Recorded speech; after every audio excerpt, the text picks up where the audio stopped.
ಪ್ರಕ್ರಿಯೆ ಆರಂಭ ಆಗ್ತಿದೆ ಸರ್ ರಾಜ್ಯದಲ್ಲಿ. ನೋಡಿ, ಈಗಾಗಲೇ ಕ್ಯಾಬಿನೆಟ್ ಕೆಲವು ಆಕ್ಷೇಪಗಳನ್ನು ವ್ಯಕ್ತಪಡಿಸಿದ್ದಾರೆ. 8 ಆಕ್ಷೇಪಣೆಗಳನ್ನು ನಾವು ಲಿಖಿತ ಮೂಲಕ ಚೀಫ್ ಎಲೆಕ್ಷನ್ ಕಮಿಷನರಿಗೆ ಕೂಡ ಹೋಗಿ ಸಬ್ಮಿಟ್ ಮಾಡಿದ್ದೇವೆ. ಉದಾಹರಣೆಗೆ ಲಾಜಿಕಲ್ ಡಿಸ್ಕ್ರಪೆನ್ಸಿ ಅಂದರೆ ಏನು, ಅದರಿಂದ ಯಾವ ರೀತಿ ತಾವು ಜನರಿಗೆ ಮತದಾರ ಪಟ್ಟಿಯಿಂದ ಹೊರಗಿಡ್ತೀರಾ, ಇವೆಲ್ಲನೂ ಕೂಡ ಕೇಳಿದ್ದೀವಿ. ವಾಟ್ ಈಸ್ ಲಾಜಿಕಲ್ ಡಿಸ್ಕ್ರಪೆನ್ಸಿ ಇರ್ಬೋದು, ಮತ್ತು ಒಬ್ಬರು ಮತದಾರರಿಗೆ ಮತದಾನದ ಪಟ್ಟಿಯಿಂದ ಹೊರಗೆ ಹಾಕ್ತಾ ಇದ್ದಾಗ ಕಾನೂನಾತ್ಮಕವಾಗಿ ಅವರಿಗೆ ಇಲ್ಲಿ ನೋಟಿಸ್ ಕೊಡಬೇಕು, ಸ್ಪೀಕಿಂಗ್ ಆರ್ಡರ್ ಇರಬೇಕು, ಮತ್ತು ಏನಾದರೂ ಗೊಂದಲ ಇದ್ದರೆ ಟ್ರಿಬ್ಯುನಲ್ಗಳಲ್ಲಿ ಸರಿಯಾಗಿ ರೀತಿಯಾಗಿ ಅವಕಾಶ ಮಾಡಿಕೊಡ್ಬೇಕು. ಸುಮ್ಮನೆ ಯಾವುದೋ ಒಂದು ಸ್ಪೆಲ್ಲಿಂಗ್ ಮಿಸ್ಟೇಕ್ ಇದೆ ಅಂದ ತಕ್ಷಣವೇ ಅವ್ರ ಹಕ್ಕನ್ನು ಕಸ್ಕೊಳೋದಲ್ಲ.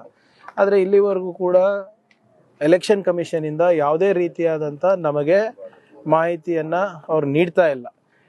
ಏನು ನಾವು ಕೇಂದ್ರ ಆಯೋಗಕ್ಕೆ ನಮ್ಮ ಕ್ಯಾಬಿನೆಟ್ ಡಿಸಿಷನ್ಸನ್ನು ತಿಳಿಸಿದ್ದೀವಿ, ಅದನ್ನೇ ನಾವು ಇಲ್ಲಿ ಕರ್ನಾಟಕ CEO ಕೂಡ ಕೊಟ್ಟಿದ್ದೀವಿ. ಆದರೆ ಅಲ್ಲೂ ಕೂಡ ಯಾವುದೇ ರೀತಿಯಾದಂಥ ಉತ್ತರ ಸಿಕ್ಕಿಲ್ಲ.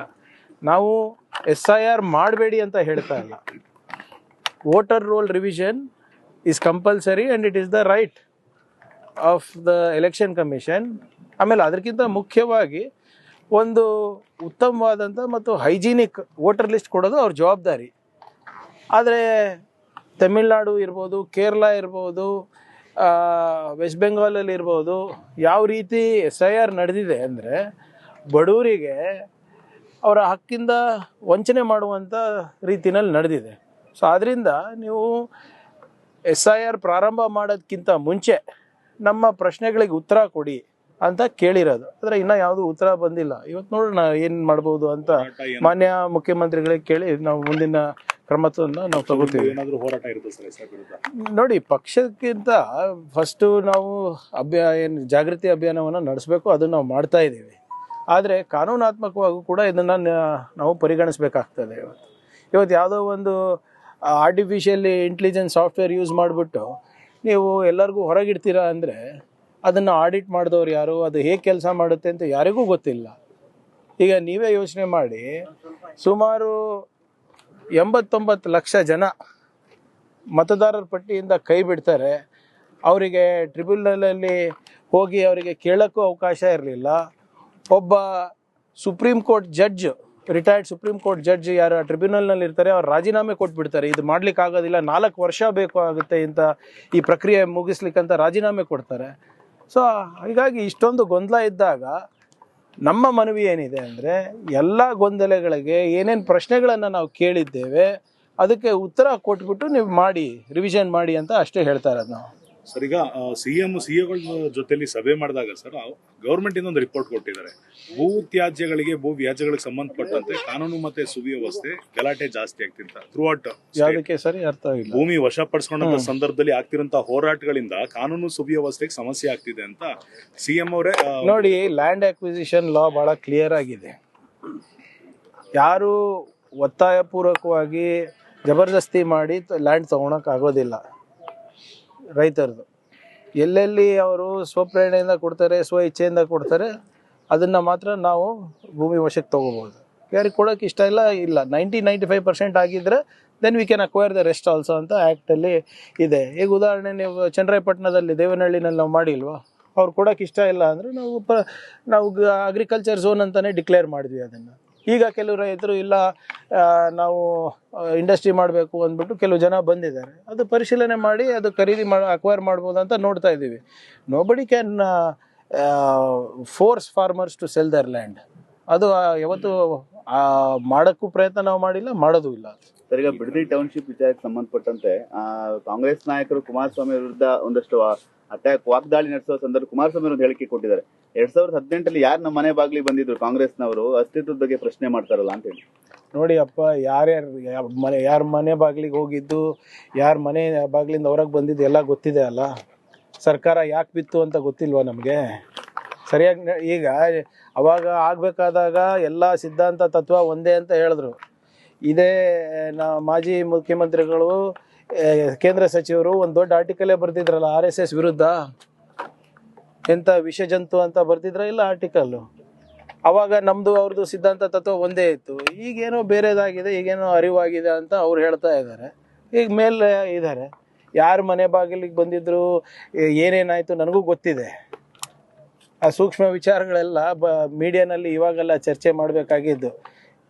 ಈಗ ಅವ್ರ ವರ್ಷನ್ ಏನೇ ಇವತ್ತಿಲ್ಲ ನಾಳೆ ಅವ್ರ ಆಟೋಬಯೋಗ್ರಫಿ ಬರೀತಾರಲ್ಲ, ಅಲ್ಲಿ ಬರ್ಕೊಳ್ಳಿ.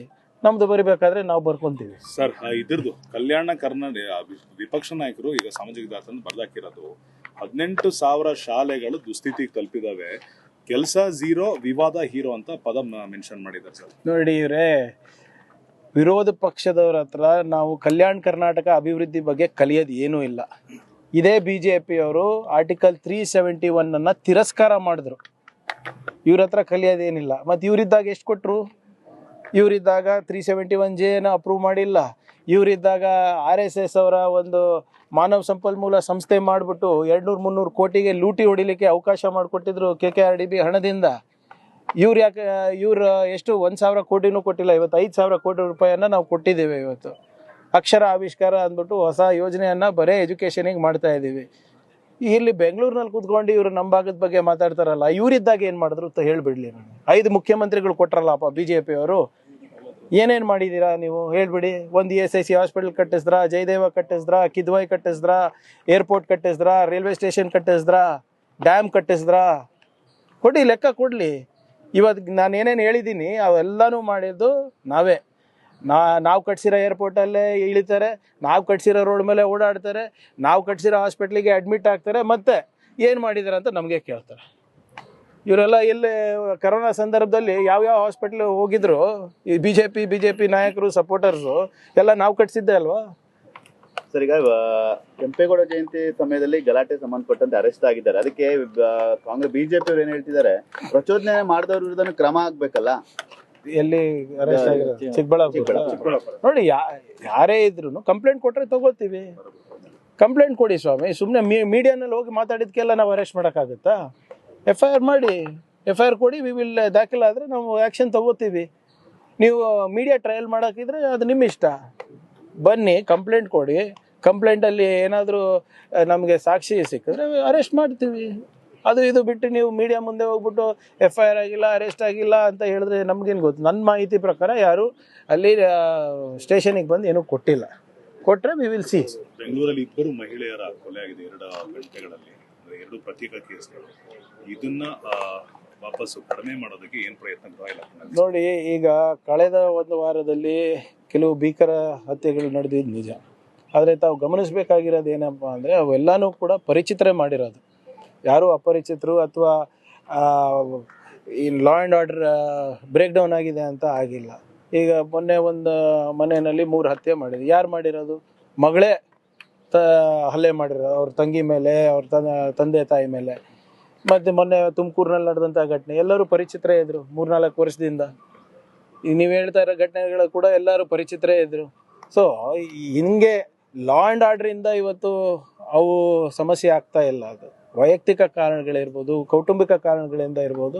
ಅದು ನಮಗೆ ಕಂಡುಹಿಡಿಯೋದು ಸ್ವಲ್ಪ ಕಷ್ಟ ಆಗುತ್ತೆ. But what ever it is, ಜಾಗೃತಿ ಮೂಡಿಸೋದು ನಮ್ಮ ಕೆಲಸ ಇದೆ. We are doing hour best. ಬರಗಾಲ ಹತ್ರ ಬರ್ತಿದೆ, VBG ರಾಮ್ಜಿ ಜಾರಿ